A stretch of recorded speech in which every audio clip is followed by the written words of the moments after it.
Salut à tous, on se retrouve pour une nouvelle vidéo. Aujourd'hui, comme vous avez pu le voir à la miniature, on va construire Mandalore en Lego. C'est parti. On commence direct avec le jour 1. Donc je commence direct avec un bâtiment. J'ai utilisé une technique de snot pour faire le mur du bâtiment. À ce moment-là, j'utilise une technique que j'aime beaucoup pour faire des transitions entre deux couleurs de plate. Donc j'utilise des plates triangulaires pour faire une jolie transition entre le dark bluish gray et le light bluish gray. Et voilà pour la transition, je suis vraiment content du résultat. Ensuite, je viens placer des tiles gris clair et gris foncé pour représenter les détails qu'on peut voir sur les murs de Mandalore.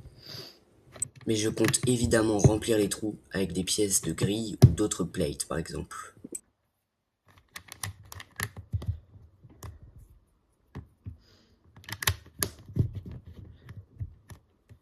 À ce moment-là, il était vraiment tard, donc j'ai pas pu finir, mais on se retrouve direct pour le jour 2.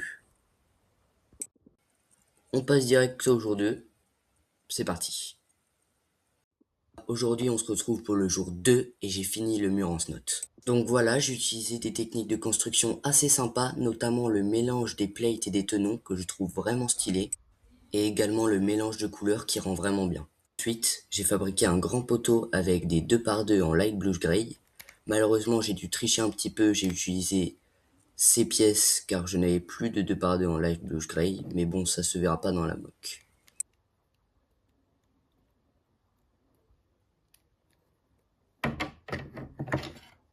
J'ai également commencé à faire le deuxième mur, donc ce mur avec des techniques de construction assez sympas aussi je trouve. Là je vais essayer de les placer de la même façon que ce sera sur ma mock, pour que vous voyez un peu à quoi ça va ressembler. Donc là comme vous pouvez le voir, le bâtiment commence vraiment à prendre forme et je trouve que le rendu est assez cool. Yo tout le monde, aujourd'hui c'est le jour 3, je me suis posé une question ultra importante.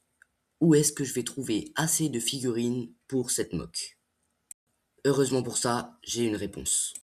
Un ami a accepté de me prêter pas mal de ses figurines, mais pour ça, je dois aller chez lui les chercher.